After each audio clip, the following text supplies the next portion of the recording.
সিবিশ শব্দটি কোন ভাষা থেকে এসেছে? গ্রিক, ল্যাটিন, ফরাসি না ইংরেজি? তো হবে ল্যাটিন শব্দ থেকে এসেছে। সিভিটাস শব্দের অর্থ কি?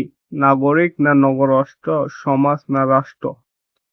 তবে সিভিটাস শব্দের অর্থ নগররাষ্ট্র। আসসালামু আলাইকুম সবাইকে। আজকের ক্লাসটা খুবই গুরুত্বপূর্ণ কারণ আজকে আমরা পরিণতি ও সুশাসনের গুরুত্বপূর্ণ 100টা এমসিকিউ সলভ করব। তোমরা যদি এইচএসসি এক্সামের আগে আমার সাথে 100টি এমসিকিউ সলভ করো তাহলে তোমরা পরীক্ষার হলে ইনশাআল্লাহ 25 থেকে 26টা এমসিকিউ ইজিলি দাগায় আসতে পারবা। তাই আজকের ক্লাসটা করবা। আর ক্লাসটা আমরা 3টা পার্টে দিব। প্রথম পার্টে 35টা এবং দ্বিতীয় পার্টে আরো 35টা এবং লাস্ট পার্টে মোট 100টা এমসিকিউ দিব। তোমরা অবশ্যই 100টা এমসিকিউ আমার সাথে সলভ করবা। 3 নম্বর, পৌরনীতি নাগরিক বিষয় বিজ্ঞান বলেছেন কে? এরিস্টটল, ইএমএ হোয়াইট, সক্রেটিস না প্লেটো? এটা বলেছে ইএমএ হোয়াইট। EMA White. পৌরনীতির মূল আলোচ্য বিষয় কি? অর্থ, নাগরিক রাষ্ট্র, ক্ষমতা না সংস্কৃতি? এটার উত্তর হবে খ, নাগরিক ও রাষ্ট্র পরিণতির মূল আলোচ্য বিষয়। খ, নাগরিক ও রাষ্ট্র। এরপরে সুশাসন শব্দটির ইংরাজি প্রতিশব্দ কোনটি? গভর্নেন্স, গুড গভর্নেন্স না গভর্নমেন্ট না ডিজিটাল গভর্নেন্স? এটার হবে সুশাসনের ইংরেজি শব্দ গুড গভর্নেন্স। খ, গুড গভর্নেন্স। সুশাসনের আধুনিক ধারণার প্রবক্তা কোন সংস্থা? জাতিসংঘ না বিশ্ব ব্যাংক না ইউনেস্কো, আইএমএফ? এটা হবে যে সুশাসনের ধারণা দেয় প্রথম বিশ্ব ব্যাংক। খ নাম্বার, বিশ্ব ব্যাংক। বিশ্ব ব্যাংক কত সালে সুশাসনের সংজ্ঞা প্রদান করে? 1889 না 1992 সালে, 1995 সালে, 2000 সালে? কোনটা হবে? বিশ্ব ব্যাংক সুশাসনের সংজ্ঞা দেয় 1992 সালে। খ নাম্বার। তারপরে নাগরিকতার অতীত বর্তমান নিয়ে আলোচনা করে কোনটি? এটি একদম সহজ। পরিণতির মূল বিষয় হচ্ছে নাগরিকের অতীত বর্তমান তারপর ভবিষ্যৎ নিয়ে আলোচনা করে। এটা হবে খ, পরিণতি। কোনটি পরিণতি ও সুশাসনের পরিধিভুক্ত? এটা হবে খ, পলিটিক্যাল দল ও জনমত। আচ্ছা, এটা কিন্তু আমরা প্রথম পত্রের 100টা এমসিকিউ সলভ করতেছি। ঠিক আছে। সুশাসন নিশ্চিত হলে রাষ্ট্র কি প্রতিষ্ঠা পায়? মানে সুশাসন থাকলে রাষ্ট্রে কি পায়? এটা হবে আইনের না, সুশাসন নিশ্চিত করতে প্রশ্নটি এভাবে লেখা উচিত আছিল। এটার জন্য আইনের শাসন দরকার হবে। খ হবে আইনের শাসন। তারপরে সুশাসনের কয়টি স্তম্ভ বা মূল ভিত্তি রয়েছে? তি- এখানে বলছে 3টি না 4টি না 5টি 6টি? মূল কয়টি সুশাসনের মূল ভিত্তি রয়েছে? 4টি। খ নাম্বার, 4টি। সুশাসনের অন্যতম প্রধান বৈশিষ্ট্য কোনটি? গোপনীয়তা, স্বচ্ছতা ও জবাবদিহিতা না কেন্দ্রীয়করণ না কঠোরতা? সুশাসনের অন্যতম প্রধান বৈশিষ্ট্য হচ্ছে স্বচ্ছতা ও জবাবদিহিতা। এইগুলো থাকলে সুশাসন প্রতিষ্ঠিত হবে। ইউএনডিপি সুশাসনের কয়টি উপাদানের কথা উল্লেখ করেছেন? 5টি, 6টি, 9টি, 11টি? কয়টি হবে? উত্তর 9টি। সুশাসনের পথ প্রদর্শক বলা হয় কাকে? আইনকে, জনমতকে, নীতিশাস্ত্রকে না সমাজকে? এটার উত্তর হবে আইনকে। তারপরে সুশাসনের অভাবে রাষ্ট্রে কি দেখা দেয়? অর্থনৈতিক উন্নয়ন, দুর্নীতি, অস্থিতিশীলতা না জবাবদিহিতা না আইনের শাসন? এটা হবে সুশাসনের অভাবে খ নাম্বার হবে দুর্নীতি ও অস্থিতিশীলতা দেখা দেয়।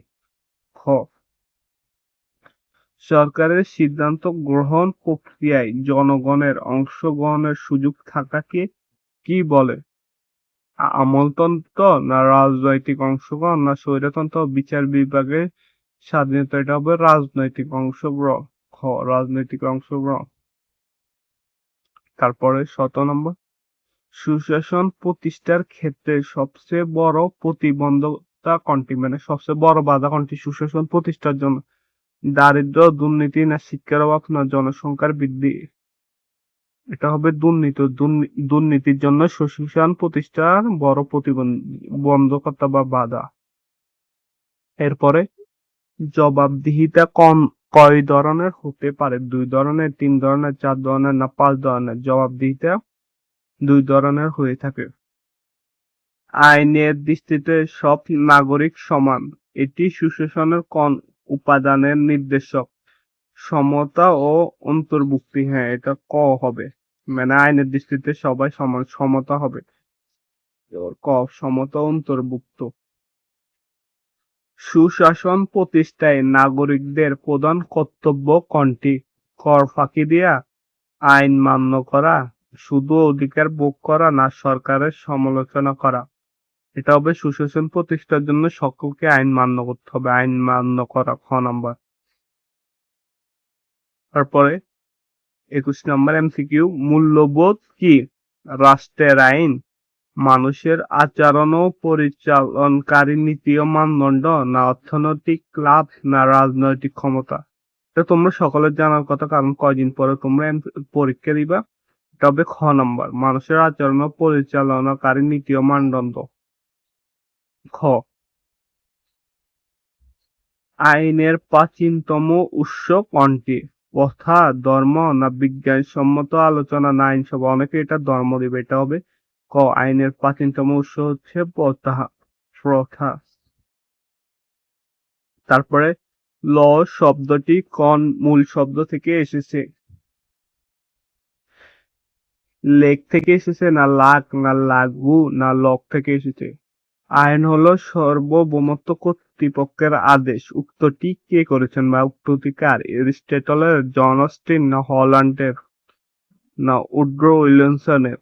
এটা হবে, এই উক্তিটি হয়েছে জন অস্টিনের। তারপরে লিবারেটরি শব্দের অর্থ কি? শৃঙ্খল, স্বাধীনতা, সমতা, না ন্যায় বিচার? লিবারেটরি শব্দের উত্তর স্বাধীনতা। এটার উত্তর হবে খ, স্বাধীনতা। 26 নাম্বার, যেখানে আইন থাকে না সেখানে স্বাধীনতা থাকতে পারে না। উক্তিটি কার? টমাস হবসের, জন লক, না রুসো, না কার্ল মার্কস? এটার উত্তর কোনটি হবে? এটি বলছে জন লক। জন লক এটি উত্তরটি দিয়েছে, মনে রাখিও। আন্তর্জাতিক আইনের প্রধানত কয়টি উৎসর উপরে ভিত্তি করে গড়ে উঠেছেন? 3টি, 5টি, 7টি, না 2টি? আন্তর্জাতিক আইন তিনটি, 3টি উৎসর উপরে ভিত্তি করে উঠেছে। 3টি, উত্তর হবে 3টি। এরপরে সাম্য বা সমতা মানে সমান অধিকার বলতে মূলত কি বোঝায়? সবাইকে সমান সুযোগ সুবিধা দেয়া। হ্যাঁ, এটা কি হবে? এখানে সাম্য বলতে সমান সুযোগ সুবিধাকে বোঝায়। এটার উত্তর ক হবে। ক, ক, 28-এর উত্তর ক। এবার আমরা 29 নম্বরে, অর্থনৈতিক সাম্য না থাকলে কোন সাম্য অর্থহীন হয়ে পড়ে? মানে অর্থনৈতিক সাম্য না থাকলে সামাজিক সাম্য, রাজনৈতিক সাম্য, না ব্যক্তিগত সাম্য, না প্রাকৃতিক সাম্য? উত্তর হবে রাজনৈতিক সাম্য। মানে অর্থনৈতিক সাম্য যেখানে নাই সেখানে তো রাজনৈতিক সাম্য থাকবে না। তাহলে এটার উত্তর হবে খ। গণতান্ত্রিক মূল্যবোধের অন্যতম ভিত্তি কোনটি? দেখি তো এটার উত্তর তোমরা বলো তো কি হবে। এটার উত্তর হবে ক। এটার উত্তর ক নাম্বারটা হবে। এরপর ই গভর্নেন্স শব্দটির পূর্ণরূপ কি? Easy governance, electronic governance, effective governance, না ইকোনমিক গভর্নেন্স? ই গভর্নেন্স মানে হলো ইলেকট্রনিক, মানে নেটওয়ার্কের মাধ্যমে যেটি করে আর এটি হবে খ, ইলেকট্রনিক গভর্নেন্স। উত্তর খ, ইলেকট্রনিক গভর্নেন্স। ই গভর্নেন্সের মূল লক্ষ্য কি? প্রযুক্তি বিক্রি করা, সরকারি সেবা সহজে দ্রুত জনগণের দোরগোড়ায় পৌঁছানো? এটাই হবে উত্তর। মানে ই গভর্নেন্স মানে ইন্টারনেটের মাধ্যমে সরকারি সেবা খুব দ্রুত এবং তাড়াতাড়ি জনগণের কাছে পৌঁছানো দেয়াকে। এটি চতুর্থ অধ্যায় থেকে আসছে এমসিকিউটা, খ নম্বর। এটার উত্তর হবে খ। তারপর বাংলাদেশে ই গভর্নেন্সের একটি বড় উদাহরণ কোনটি? পোস্টাল সার্ভিস, না জাতীয় তথ্যকোষ, বা অনলাইন সেবা পোর্টাল, না ম্যানুয়াল টেক্সট রিটার্ন, না কাগজের পাসপোর্ট। এটা হবে বাংলাদেশ ই গভর্নেন্স একটি বড় উদাহরণ, জাতীয় তথ্য কোষ বা অনলাইন সেবা পোর্টাল। খ নাম্বার। এরপরে এই গভর্নেন্স এর মাধ্যমে প্রশাসনের কি বৃদ্ধি পায়? লাল ফিতার দূরত্ব, স্বচ্ছতা ও গতিশীলতা, না দুর্নীতি না তথ্যের গোপনীয়তা। ই গভর্নেন্স এর মাধ্যমে মানে প্রশাসনের কি বৃদ্ধি পায়? উত্তর হবে স্বচ্ছতা ও গতিশীলতা। এটার উত্তর হবে এটা, খ।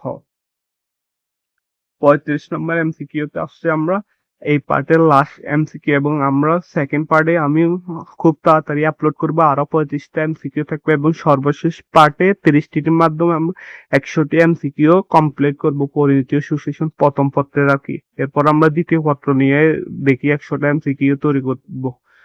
সরকার ও জনগণের মধ্যে সরাসরি যোগাযোগ গড়ে তোলার এই গভর্নেন্সের মডেল কোনটি? G2G, না G2C, না G2B, না G2E। এটার উত্তর হবে খ, G2C। এই ছিল পার্ট 1। আমরা পার্ট 2 কিন্তু আরো 35টা এমসিকিউ সলভ করব। সবাইকে ধন্যবাদ এবং দ্বিতীয় পার্ট দেখার জন্য আমন্ত্রিত রইল। আসসালামু আলাইকুম।